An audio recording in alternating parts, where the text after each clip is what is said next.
I'm going to answer a question for you that was asked online. It's an interesting question. My name is Marco Brown. I'm a divorce attorney here in Salt Lake City, Utah.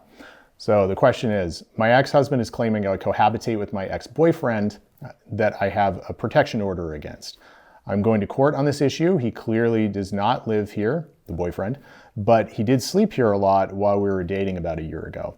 I now have a protective order against my ex-boyfriend because he drinks and won't leave me alone after we broke up. My ex-husband is using a police report of my ex-boyfriend being removed from my house at night because he showed up drunk to claim cohabitation. Will a judge order that I was cohabitating in the past? Well, cohabitation comes down to a couple, it's actually multifactorial, but it comes down really to a couple things. Are you living together as if you were husband and wife and having sex? Okay, there's more to it than that, but that's like 90 or 95% of it.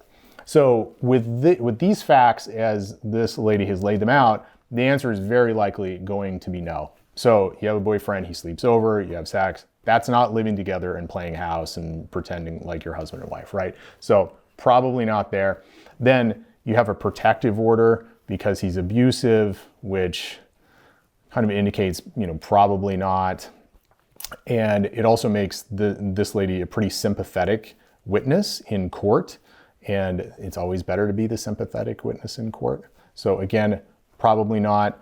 If the husband just has one police report saying that he was taken out during the night, for being a drunk, that sort of thing, that's not really going to get him anywhere. So when we go through this with clients and they come in, they're paying alimony, and our client says, hey, I'm paying $1,000 in alimony a month, but I'm absolutely sure my ex is cohabitating with that person. I ask him, okay, how do you know that, right? I'm eliciting information from this client, and that client will tell me exactly why he or she thinks this.